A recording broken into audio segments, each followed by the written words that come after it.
Museum of the Prefecture of Police in Paris showcases the most amazing collection of artifacts in France's history of crime. The spy hole through which Dr. Petiot watched his victims agonize. The thin rope used to strangle Bailiff Gouffet. Landru's boiler, knives, revolvers, and truncheons. All these weapons were used to commit the most heinous crimes. Since the 19th century, the police has relied on science to solve its investigations. Anthropometry, the study of the human iris, graphology, and morphopsychology are used. Inside the museum's archives, the reports of the investigations, the transcripts of the interrogations, and the sketches of the crime scenes take us along the bloody trail of the most terrible murderers in history. Rodez, 1817. The former imperial prosecutor, Antoine Bernardin Fualdès, is found floating in the waters of the Aveyron River. His throat is slit. With this news, the city ignites, and in this borough of 6,000 inhabitants, the affair quickly focuses on the settling of scores. In the midst of France's so-called Restoration, where Bonapartists and Royalists are at each other's throats, there emerges the shadow of a political conspiracy. Rumors and false testimonies will be told one after the other in court. The Fualdes trial marks an important stage in legal history because it was the first trial of the era of the media. For over 3 years, the trial impassioned crowds throughout Europe and even in the United States. The greatest writers of the 19th century, Gustave Flaubert, Victor Hugo, and Honoré de Balzac even wrote about Fualdes.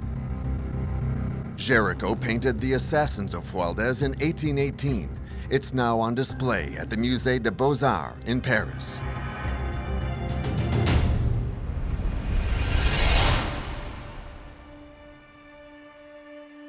March 20, 1817, at 6 in the morning. Day breaks in the small valley of L'Aïeul, very close to Rodez, in the department of Aveyron. Foulquier the miller bustles about his mill, when the river's ripples transform into a frightening cry that shakes the craftsman up. A woman howls on the bank, pointing her finger at something in the direction of the river. What did this woman see that made her scream like this at the top of her lungs? The miller calls his worker. Using a large pole, they bring an inert mass to shore. Then abruptly, their shock and fear lead to curiosity.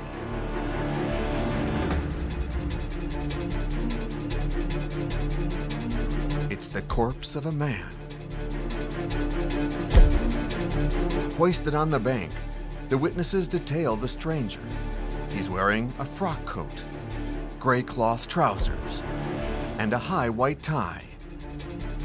He is an upper-class gentleman.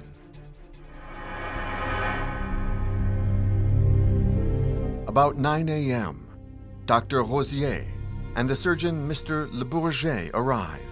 Curious onlookers are pushed aside, while the experts examine the victim.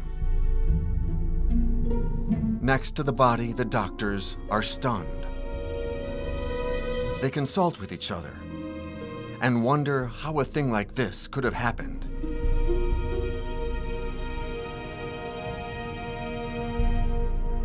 Would the prosecutor have fallen into the water like this at night, far from everything, after falling down this slope?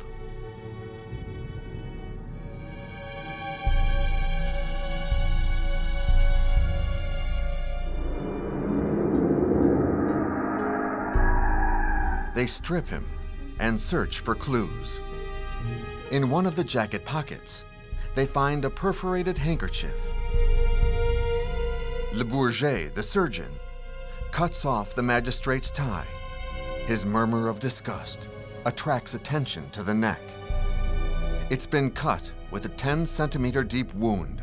Fualdes, the prosecutor, has had his throat slit. Examination of the irregularly edged wounds revealed that the larynx muscles, the jugular veins, and the carotids had been sliced by a poorly sharpened knife or a bad razor. His blood must have gushed out. As the prosecutor's body is being transported to Rodez, Commissioner Constance looks over the pieces of evidence on his desk. The handkerchief from inside the jacket, which would have been used as a gag, and especially Fualdes' silver-knobbed cane that was brought in by Mrs. Chasson, the baker, on Rue des Hebdomadiers, one of Rodez's more disreputable streets, 4 kilometers from the spot where the corpse was found. To Commissioner Constance, there is no doubt about it. Prosecutor Fualdes was ambushed.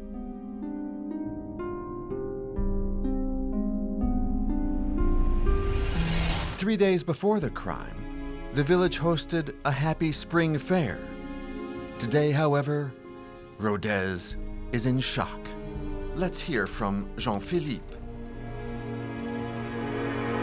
Une fois à Rodez, c'était le grand moment où cette ville un peu perdue, recroquevillée sur sa colline, s'acoquinait avec toutes les campagnes et des pays plus lointains. Donc il y avait des vendeurs de mules, des vendeurs de toiles grossières. Tout le monde venait faire la foire de Rodez qui durait plusieurs jours. C'était l'occasion pour tous ceux qui tenaient des beuglans, des tavernes, de faire tourner le commerce. Donc ça finissait très tard. Et ça montrait aussi que Rodez était restée finalement une ville paysanne, puisqu'on élevait encore des cochons dans les rues. Il y a encore une rue qui s'appelle la rue du Toit, donc c'est un égout, un cloaque à ciel ouvert. C'est vrai que les gens visaient approximativement le caniveau central, d'où l'expression tenir le haut du pavé. Il fallait plutôt être sur le haut du trottoir, parce qu'au centre flottaient des choses nauséabondes. Donc tout ça devait être un peu un festival d'odeurs, avec évidemment aussi la venue de personnes pas très fréquentables. Parce qu'on pouvait évidemment attendre au détour d'un chemin tous ceux qui ensuite repartiraient par des petites routes, qui franchissaient des gués, s'enfonçaient dans des forêts. Et quand le soir, la nuit avait craché son ancre, si on voyageait seul, il fallait intégrer la notion de risque et de courage. March 21st, dawn. The prosecutor's corpse is transferred to the house known as the Mason's House. Dr. Rosier and Bourget the surgeon confirm the thesis of assassination.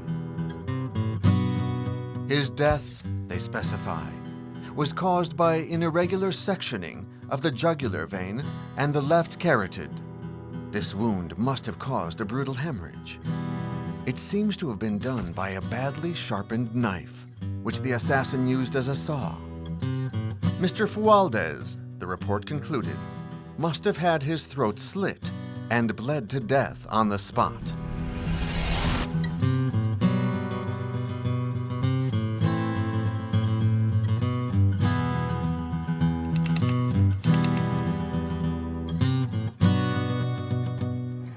On va donc faire pratiquer 2 autopsies, une première autopsie rapide et une deuxième autopsie. Donc le corps est amené à l'hôtel de ville de la ville de Rodez.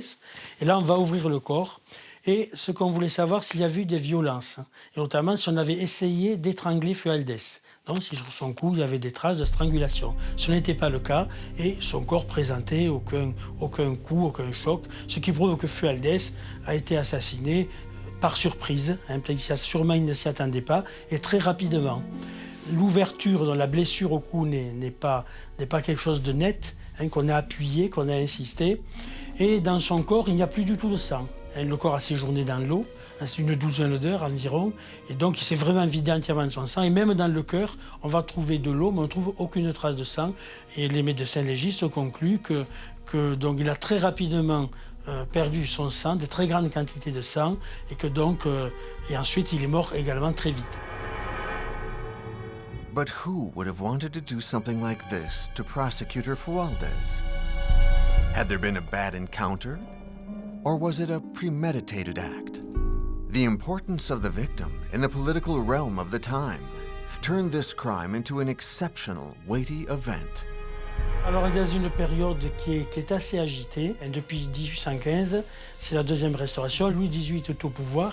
Et effectivement, il y a des rancœurs comme dans toute la France, notamment les ultra-royalistes, pas dans l'Aveyron, mais dans le sud de la France, à Nîmes, vont assassiner d'anciens révolutionnaires, des partisans de l'Empire, notamment le général Brunet à Nîmes. Et on est dans ce contexte. Alors l'Aveyron n'y échappe pas, mais enfin, il faut savoir que l'Aveyron a toujours été un pays de royalistes. C'est surtout des conservateurs, surtout royalistes. Antoine Bernardin Fualdès was born on June 10, 1761, in Mur de Barrez, in the north of Aveyron. After completing law school in Toulouse, he becomes a lawyer, and then, during the Revolution, an administrator for the Council of the Department of Aveyron. Sworn in at the Revolutionary Court of Paris, public prosecutor at the Criminal Court in Aveyron, and finally prosecutor close to the Criminal Court of Rodez, a position he would occupy until December 1816. A Republican in line with the Empire and dignitary of the Rodez Freemasons, Fualdes had a charged political past. He sat as a juror in the lawsuit of Charlotte Corday, who had assassinated Marat, and that of General Custine, accused of high treason against France. On this occasion, his defense was taken, which caused him to be vilified by the crowd.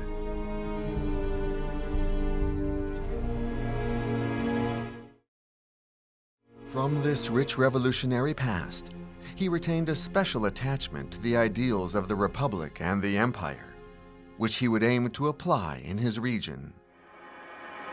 Il a un peu nettoyé toutes ses campagnes et ses routes peu sûres. Il a traqué les complots royalistes, il a traqué les prêtres réfractaires, et puis les petites frappes, les contrebandiers en sel, les contrebandiers en tabac, tout ça, ça a fait un peu, je dirais, son quotidien. Donc il a été chargé, et c'était, je crois, un procureur très zélé de faire une grande lessive, un grand nettoyage. It was in this agitated political context that the Commissioner Constant began his investigation. Fualdes' schedule during the day of March 19, 1817, was easy to piece together. All of Rodez had seen him in the company of his godson Charles Bastide, a colossus standing 1.9 meters tall, paying one of the city's businesses a sum of 2,000 francs for promissory notes, which had been given to him by Sieur de Séguret in payment for the estate of flowers that Fualdes had sold to him. Around 4 p.m., still with Bastide, he returned home, which was at the entrance of Rue Lombergu. Shortly after his return, according to his housekeepers, a servant dressed in green came to the house to confirm a mysterious meeting scheduled for 8 p.m. What was this meeting? He does not speak to anyone about it, but in the evening he seems merry and even cheerful. After dinner, he departs, his silver-knobbed cane in hand and a package under his arm. According to his house cleaner, it was a bag containing either a bundle of papers or money. They never see prosecutors Fualdes alive again. Il va apparaître que Fualdes était dans une situation financière désastreuse. Il avait 48 000 francs de dette et il venait de vendre à M. de Séguret, qui était le président du tribunal civil de Rodez, le domaine de Flars, pour 68 000 francs. Mais il l'avait vendu plusieurs années auparavant et le règlement se faisait, c'était un système de billets à ordre assez compliqué qu'il fallait négocier. Alors, c'est peut-être d'ailleurs, le soir il va sortir, le même jour, à 20h, il portait un paquet qui paraissait un petit peu volumineux, qui sortait sous sa lévite, et c'est peut-être une somme d'argent qu'il allait négocier ou faire quelques règlements. Rodez is abuzz with the news, and the rumor mill is turning steadily. Commissioner Constant is overwhelmed by hundreds of confused testimonies.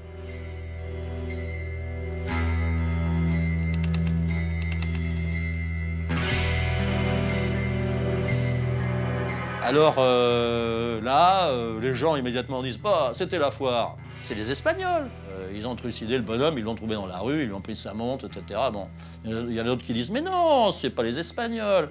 C'est parce que Fualdes, quand il était procureur impérial aux criminels, il a fait guillotiner des gens. » Pourquoi pas? On dit, non, mais non, c'est pas ça. Il y en a qui disent, mais vous n'y êtes pas. Il est sorti ce soir-là pour une affaire amoureuse. Il avait un rendez-vous galant. Et donc, il se fait assassiner par un mari jaloux. Et puis d'autres encore, mais non, c'est les royalistes. Donc, il y a énormément de pistes qui se développent. Et trop de pistes tuent la vérité, quoi. On ne sait plus tellement où on en est. Judge Tula is entrusted with continuing the investigation. All stations were activated. He leads the investigation to Rue des Hebdomadiers, where the baker had found Fualdes' cane. Many inhabitants spontaneously testified. They were precisely in the vicinity the evening of the crime. Some had noticed the presence of dubious large-sized individuals, and another smaller one who seemed to be waiting or watching out for something on the street corner. Others had heard men murmuring, saying, hidden in the darkness. Witnesses remembered that a hurdy-gurdy was being played in the street, surely to cover the noise. Others had heard cries coming from the Bancal house. Ah, la maison bancale. Mais bien sûr. Alors on s'y vend, on y trafique, la contrebande, la bancale qui n'est pas riche loue ses chambres pour des amours illicites de passage. Alors c'est pas une maison de passe, mais c'est une maison où on prête des chambres pour des jeunes gens qui se cachent. Bon, mettons. Et alors on s'est dit, bon, mais ça peut être que là, quoi. Et ces bancales n'ont pas bonne réputation. A beggar certified that some attackers had wanted to force open the door of the stable in which he was sleeping, and that not succeeding, they had ended up going to the famous house, carrying a man who seemed to be suffocating. An 80-year-old rope maker, a neighbor, said that she had heard an infernal uproar in the house, worthy of a night of the Sabbath. In addition to the scene on Rue Hebdomadier, a number of witnesses had seen the way that the assassins went to get rid of the corpse. They had crossed the city, the Place de la Cité, the Place d'Armes, and about 10 inhabitants affirmed having seen them pass below their windows. Given all these testimonies, Judge Tula then orders a search at the Bancal house. A blood-stained blanket is found, as well as small bones which seem to come from a butcher. The judge deduces that this blanket must have been used to transport the body of Fualdes. Mr. and Mrs. Bancal and their eldest daughter are immediately thrown into prison. The other children in the family are questioned too.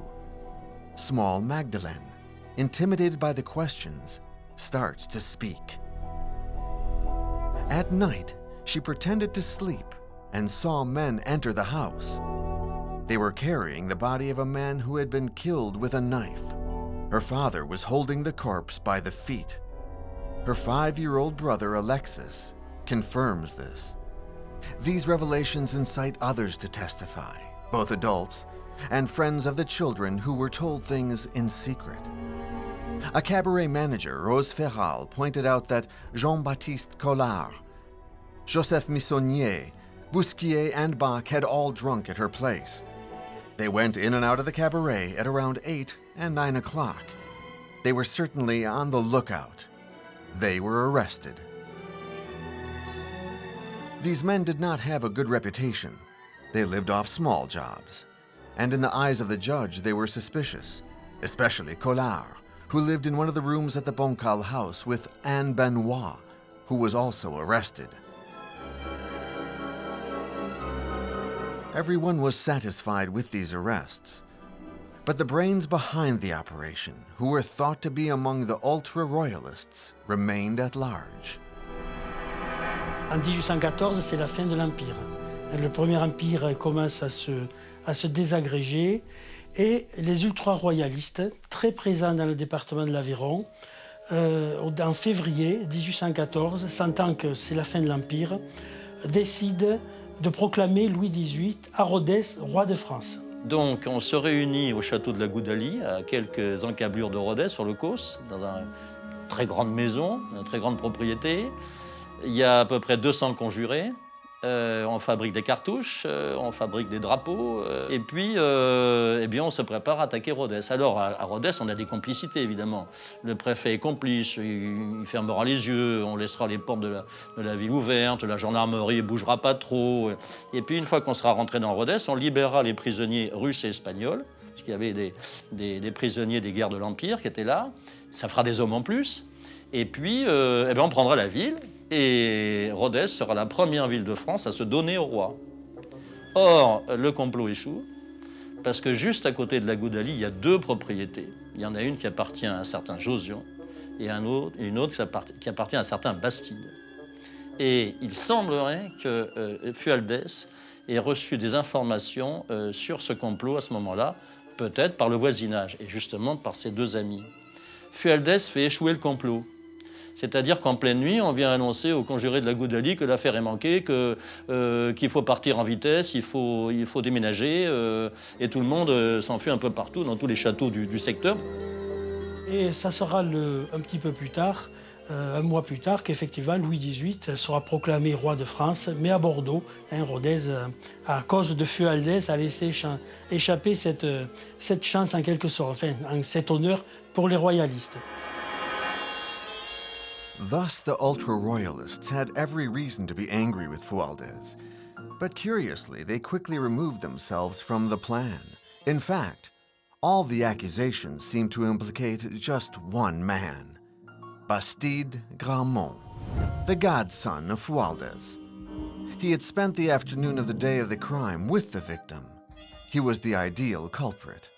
Charles Bastide Gramont, called Baptiste the Giant, is not popular. He gathers all the resentment of the noble had-beens, and the little middle-class men, and people jealous of this strapping fellow with a pretty face, who had the reputation of being an arrogant and drunken seducer. The rumor mills start to run wild. He owed 10,000 francs to his godfather, and he had undoubtedly killed him to conceal the debt. Moreover, he was seen at Fualdes' home. The day after the crime, he tried to break into the desk of his brother-in-law's company.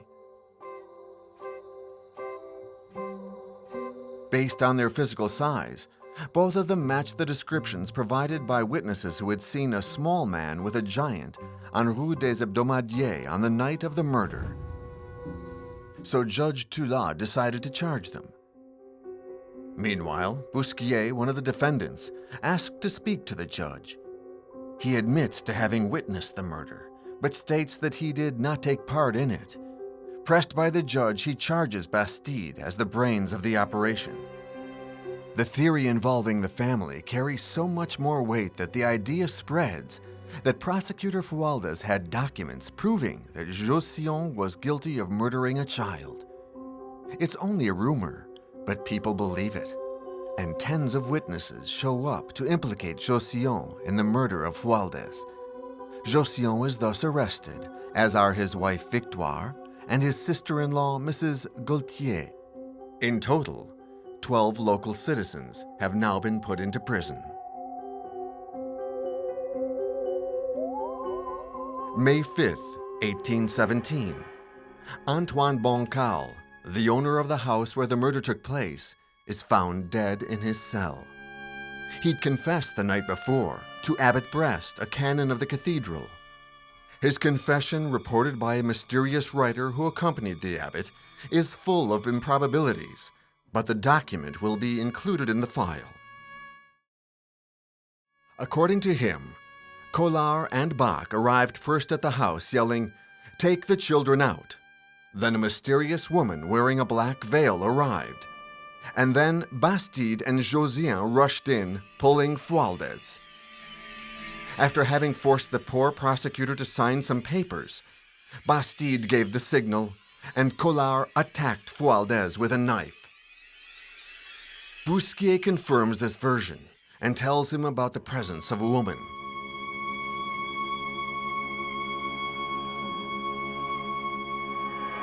Au mois de juillet, donc, on a arrêté un certain nombre de personnes. Le procès est prévu.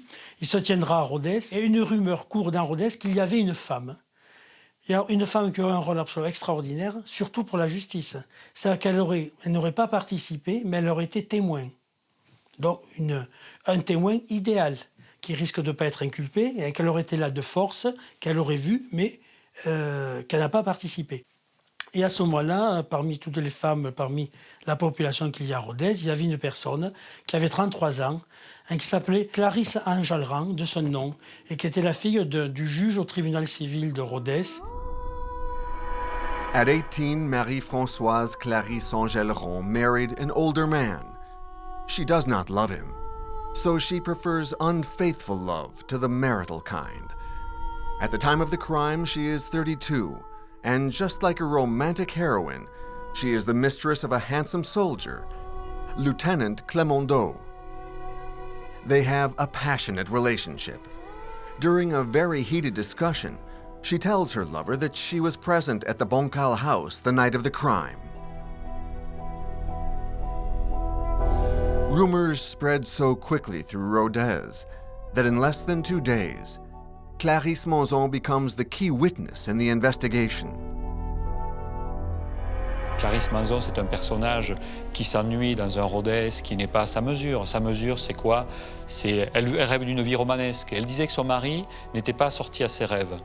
Elle a un fils, elle s'ennuie terriblement, donc elle fait un peu de marivaudage avec un général, un militaire installé à Rodez, et peut-être pour être un peu intéressante à ses yeux, puisque tout le monde parle de ça à Rodez, et ben elle dit, ben moi aussi j'ai vu. Et elle va évidemment être, je dirais, le venin le plus nocif. Il y a des venins plus ou moins dilués. Elle, c'est pur. Et ce qu'elle fera est redoutable. For President Enjolras, the presence of his daughter at the scene of the crime is highly improbable. So he visits the prefect, Mr. Comte d'Estourmel, to unravel this sordid invention. The prefect confirms the charges. It is a case of slander. Mrs. Monzon gave precise details to Lieutenant Clemendeau. Mr. the Prefect, you know full well this lieutenant is a vulgar womanizer. I know that he is my daughter's lover. As for the rumors for your daughter, Mr. Provost, there are also other insinuations about business interests, linking you to Josiane, who is one of the defendants. If you refuse to collaborate, people may detect disregard or maybe complicity.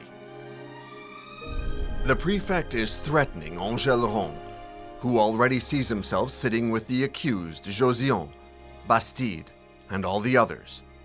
He's trapped. His daughter has to confirm her presence at the scene of the crime. Le préfet d'Estourmel, de suite, il voit qu'il y a un témoin. Et que ce témoin est un témoin précieux. Et c'est un ange envoyé du ciel qui va permettre de déchirer le voile noir. C'est le titre d'une crise de l'époque. Le voile noir qui s'étale sur Rodez au sujet de cette affaire. Et le préfet, bien sûr, va immédiatement convoquer Clarisse pour lui faire avouer, pour lui faire dire si elle était ou non dans la maison. Donc ça va être très compliqué. Et à partir de là, Clarisse va être piégée. The next morning, a bailiff picks up Clarisse and takes her to the prefect. First, she denies any involvement. The whole town of Rodez, the magistrates, her father, knew what she had told Lieutenant Clemendeau, even if wrongfully and out of defiance. She is pressured to report facts that she affirms she never witnessed. The prefect even threatens to have the custody of her son, Edouard, withdrawn from her. Ça y est, elle parle le lendemain, elle dit oui, alors vous allez voir un peu le témoignage. Ce soir-là, je me promenais dans cette rue, j'ai eu peur de certaines personnes. Alors comme certaines personnes me faisaient peur, je suis rentré précipitamment dans une maison. Là, je suis tombé sur un monsieur qui m'a dit « Oh là là, mais attendez, vous êtes dans une mauvaise maison, cachez-vous dans ce cabinet vitré. » Et pendant qu'elle était dans le cabinet vitré, le crime a eu lieu. Mais elle n'a rien vu, elle n'a rien entendu, elle n'a reconnu personne. Et puis d'ailleurs, elle raconte qu'elle était déguisée en homme. Pourquoi déguisée en homme? Parce qu'elle avait un rendez-vous amoureux dans cette maison finalement. On lui a mis la tête au-dessus du seau où on avait recueilli le sang de Fualdes, comme on ferait du boudin. Hein. Et alors la rumeur racontera, le lendemain, que le sang aurait été donné à manger aux cochons pour effacer les taches, et que ces cochons qu'il aurait avalés, lapés, seraient morts quelque temps après. The trial starts on August 18, 1817, at the Criminal Court of Rodez, which at the time was held in the old Cordelier convent. The defendants Bastide, Josion, Collard, Anne Benoit, and Bach are brought in first, followed by Bousquier, the widow Boncal, and Missonnier. The reading of the indictment includes all of the rumors that have been circulating since the crime occurred. The prosecutor general, Juan de Siron, representing the public, starts a sordid account of the murder. The victim was dragged through the Boncal house. He was laid out on a table and his throat slit open with a butcher's knife. His blood was collected in a bucket and given to a pig that could not finish it. In the court, women gasp in horror and cry out. The 10,000 francs that Bastide owed Fualdes are invoked. The prosecution claims this is the motive for the crime. Nearly 320 witnesses will take the stand, 80 of whom testify against the accused, but whose testimony will not be taken into account. The accusation's entire case is based on suppositions and fabrications, such as the famous hurdy-gurdy players that masked the cries coming from the Boncal house. The musicians explained that they did not play at 8 p.m., but rather at 6 p.m. on the corner of the street. Magistrates thus conclude it must have been another troupe of musicians, and their testimony is not retained. But everyone is waiting for the arrival of the mysterious veiled woman, Clarisse Monzon. Et alors là, Clarisse va faire le spectacle. C'est-à-dire, quand elle est en difficulté, elle s'évanouit. Elle prend des attitudes théâtrales. Elle s'exprime par onomatopée ou en disant des mots dépourvus de tout sens. Enfin, on ne peut pas comprendre ce qu'elle dit, ce qu'elle veut. Elle s'évanouit fréquemment. Donc, on n'arrive à aucun résultat. Et donc, on ne saura pas si elle était vraiment donc, dans la maison bancale.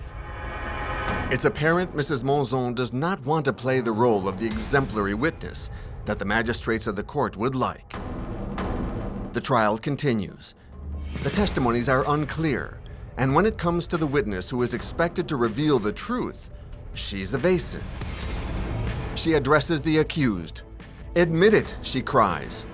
And at Bastide, who fears for his life, she says, "Save me from these assassins." She's pressured to give testimony that will definitely implicate Bastide, Josion, and their accomplices. Didier Fualdes, the victim's son, begs her. The president insists again and again, reading her declarations back to her. But Clarisse Monzon holds to her ambiguous positions.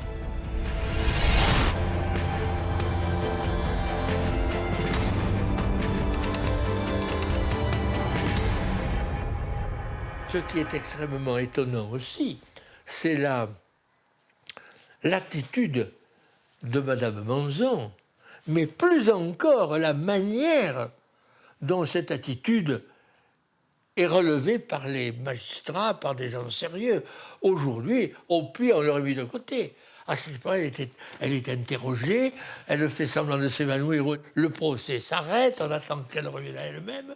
C'est complètement hallucinant, ça. Je crois malgré tout que les magistrats à cette époque-là n'avaient qu'une peur, c'était que le crime soit un crime politique. Parce que ça mettait en cause tout un tas de gens qui n'étaient peut-être pas totalement innocents. September 3rd. When the final arguments begin, the case is no more advanced than it was at the beginning of the trial. Maître Rodier, Josion's lawyer, paints Fualdes as a man with enormous debts, and to whom Josion has lent money. Therefore, the notion of killing him would be absurd. Maître Combarel, who was defending Mrs. Boncal, explains that her client had no motive in the murder. And as for Mrs. Monzon's testimony, which the president had described as an angel sent from above to clarify a great mystery, he provides this formula. The priceless Monzon is the angel of darkness, which promised light only to lead us deep into a dark night. On September 5th, Maître Romiguer takes the stand. For 7 hours, he tries to prove Bastide's innocence. pointing out the bonds of friendship between him and Fualdes. What could he have stolen? Fualdes was deep in debt. What interest did he have? D'autant plus que Bastide était un éleveur, avait le domaine de la Morne, avait le domaine de Gros, qui étaient de très gros domaines, faisait le commerce du bétail, il produisait des céréales, donc c'était quelqu'un qui était tout à fait aisé, et sa famille était également déjà aisée. Donc ils n'ont pas tué Josion Bastide, les deux principaux instigateurs du crime n'ont pas pu tuer leur ami Fualdes pour des raisons d'argent. Maître Romiguer presents the theory of a heinous crime linked to a lover's getaway. Fualdes left at 8 o'clock, not saying where he was going, after grabbing a bag of money. Perhaps he was leaving for a romantic meeting. Let us pull back the veil, he says to erase the shameful idea of the prosecutor visiting a prostitute. But let us recognize that the assassination of this unfortunate magistrate was an obscure crime, committed with the sole purpose of stealing the bag of money, a crime Bastide had no motive for. Then, to unsettle the jury even more, he discredits Clarice's testimony. Who is this Monzon lady who does not speak and whom people want to make speak? Who does not acknowledge anything, whom we have been told has a key confession, who holds no secrets, but who we keep on asking for her secrets? He warns the jury against an unjust conviction which could condemn an innocent man. The audience is stirred, Maître Romiguer has shaken the congregation. And finally, to strengthen his argument, he attacks Mrs. Monzon again. Le juge va lui dire, Madame, que craignez-vous? Regardez, vous êtes entouré de gendarmes et de soldats. Qu'est-ce que vous craignez? Vous dites qu'on vous menace, mais personne ne vous menace. Dites la vérité. Est-ce que les coupables ne sont pas dans les fers? Vous ne craignez rien? Non, tous les coupables ne sont pas dans les fers. Alors là, c'est là que ça devient national. Les journalistes arrivent de partout. Tous les coupables ne sont pas dans les fers, mais qui sont les autres? Et alors tout le monde à Rodez commence à se dire, mais alors voyons voir, mais qui ça pourrait être les autres? Et puis dans la France entière, le secrétariat du garde des Sceaux, le ministère de la Justice reçoit des centaines de lettres anonymes où les gens disent, mais moi, je sais qui n'est pas dans les fers. Et ça devient national et international de ce coup-là. The Fualdes affair unleashed passions in Rodez, throughout France, and even abroad. Domestic newspapers sent their best reporters to report the debates. The chroniclers add their own impressions to decorate their accounts, creating portraits of the characters involved in the affair and caricaturing them, feeding the legend of a band of avid, bloody assassins admiring the prosecutor's remains. Et c'est à partir de ce moment-là que ce procès, donc, on a une relation qui est très détaillée, qui est extrêmement intéressante, qui est officielle, comme si la justice avait voulu qu'il y ait une publication officielle.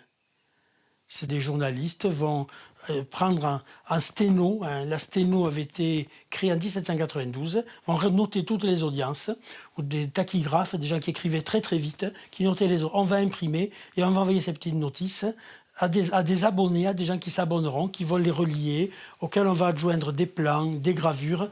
Et l'affaire Fualdes va prendre une dimension absolument extraordinaire. De Saint-Pétersbourg à New York, on parle de l'affaire Fualdes, y compris au Groenland.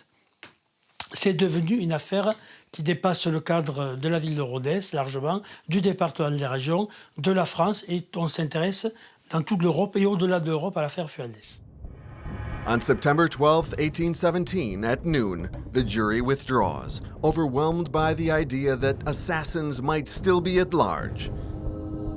The deliberation lasts 7 hours. Night has already fallen when the verdict is finally delivered amid a solemn silence. Bastide, Josion, Bach, Collard, and Boncal are convicted for premeditated murder and are sentenced to death. Missonnier and Anne Benoit, convicted for murder without premeditation and sentenced to life in prison. Bousquier, guilty of having thrown the body into the water, is sentenced to 1 year of prison and a fine of 50 francs. The confessions he made have been useful to the magistrates and thus helped him avoid a heavier sentence. The audience applauds. Rodez can breathe easier as Fualdes' assassins are out of harm's way. Then 1 month later, in October 1817, there's a sudden turn of events. The suit is annulled due to a mistake in procedure. To the great displeasure of the magistrates, the case must be retried. Le procès est cassé pour vice de forme, puisque le greffier avait oublié de faire la prestation de serment de certains témoins. Donc il est cassé et l'affaire va être jugée à Albi. Et là, pour forcer un petit peu les choses, on va décider que Clarisse Manzon n'allait plus paraître comme simple témoin, mais comme complice, comme accusé.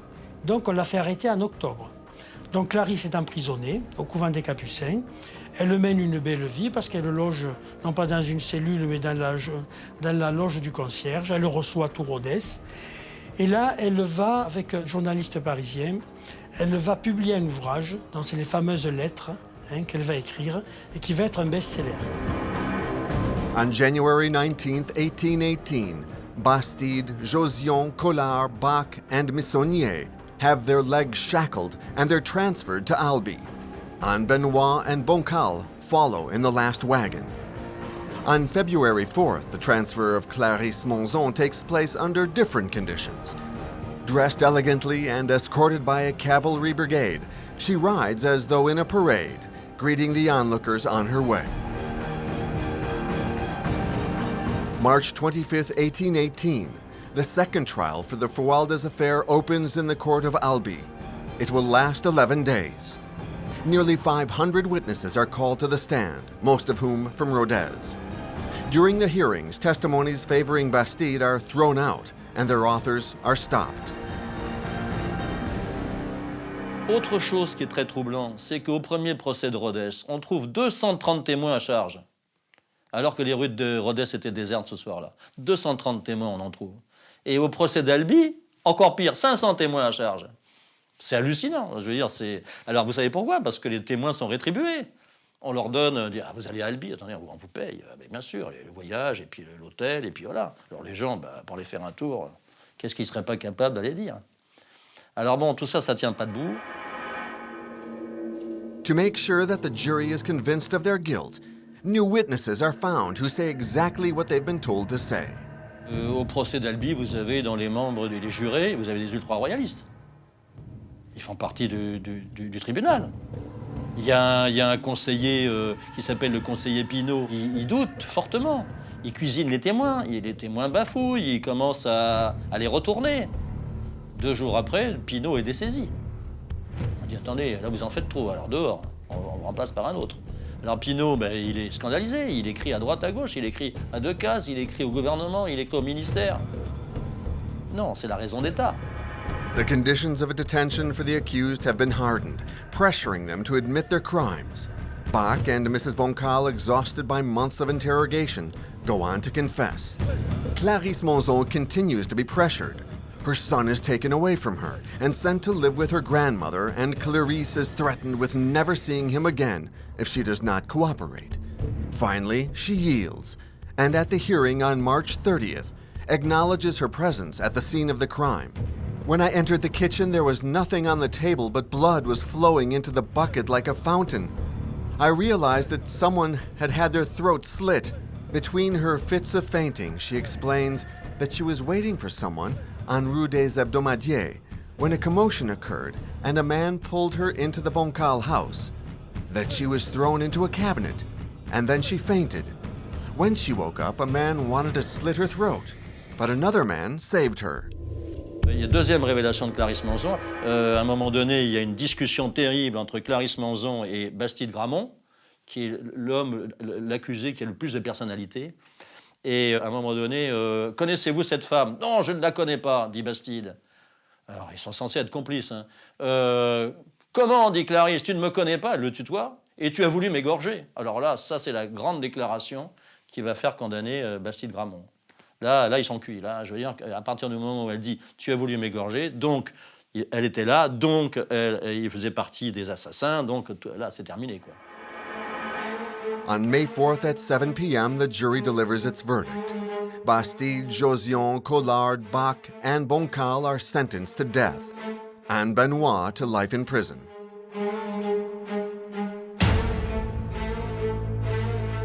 Mrs. Monzon is found not guilty unanimously and discharged. The lovely Clarisse could not stop herself from concluding the trial by addressing the jury. Sirs, you judged well. Your consciences can be settled. You did not condemn an innocent.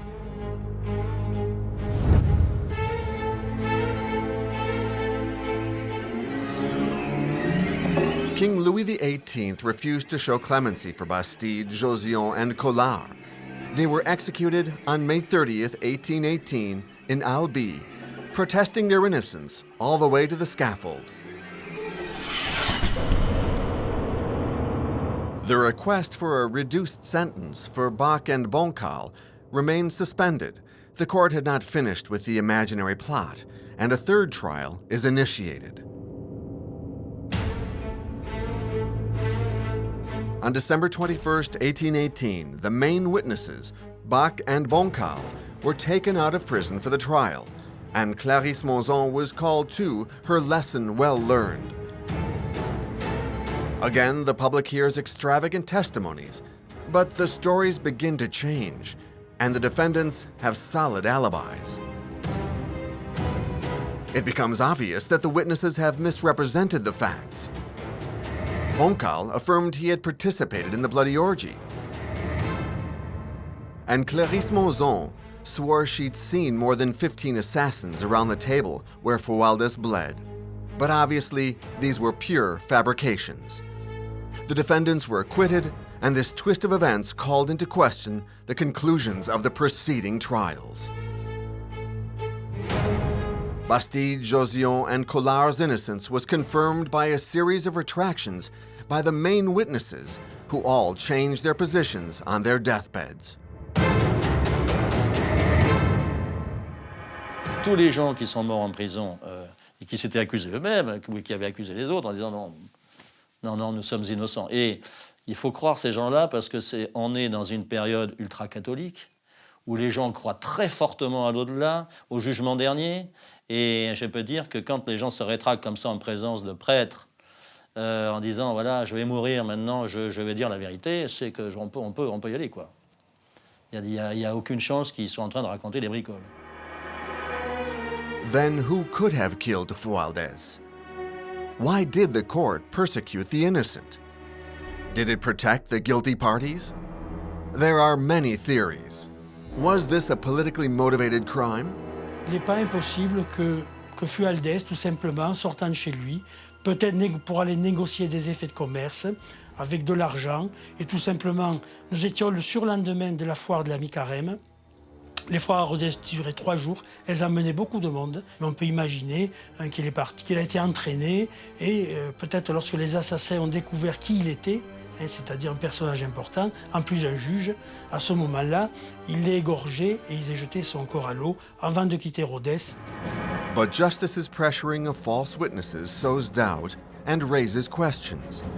The servant dressed in green, who confirmed he had a meeting with Fualdes that same day, why was his story never followed up? Alors après enquête, on a découvert qui était l'homme en vert. C'est le facteur François Saint-Chol, le facteur de la poste aux lettres. Mais qui est le chef de François Saint-Chol à la poste aux lettres? C'est Monsieur de Saint-Santin. Et Monsieur de Saint-Santin, c'est un ultra-royaliste. Donc, voilà, il se sert de son facteur, peut-être comme un messager. The shadow of the ultra-royalists and their leader Charles d'Artois, future King Charles X, underlies this affair. One must not forget the political influences Fualdes had. He was a convinced revolutionary who was a loyal servant of the empire. Another theory implicated the Espalion trunk, which was carrying Rodez's public funds. At the time, Fualdes suspected the royalists of Rouergue, as they were in need of money in order to finance the return of Louis XVIII to the throne. C'est simplement, il avait des dossiers sur les gens. Voilà, et il en savait trop. C'est l'homme qui en... Fualdes, c'est l'homme qui en savait trop. Et c'est pour ça qu'il est mort. It's clear that the Fualdes affair was manipulated by the authorities, and the prosecutor's crime remains a mystery. The dramatic trials in which Clarisse Monzon played the heroine impassioned an international audience. Elle est devenue une vedette nationale.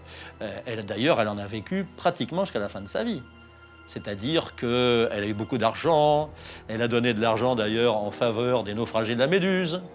Elle est apparue au spectacle du Tivoli et du Palais Royal à Paris, puisqu'elle était une limonadière dans un cabaret, dans un café où elle apparaissait. Et ça faisait venir les clients parce qu'elle racontait pour la 1000e fois son histoire. Et puis, progressivement, on ne s'est plus intéressé à elle parce que maintenant, l'opinion publique s'intéressait à d'autres affaires encore peut-être plus intéressantes, plus prodigieuses. Et elle est morte un peu dans l'indifférence, mais en s'étant rétractée. To this day, there is evidence of an obvious injustice and the devastation that rumors can cause. Alors là, une fois que la rumeur s'engouffre, elle arrache tout. C'est une espèce de tsunami qui emporte tout sur son passage. Et plus on essaye de faire des digues, et plus elle se plaît à les soulever et à tout dévaster.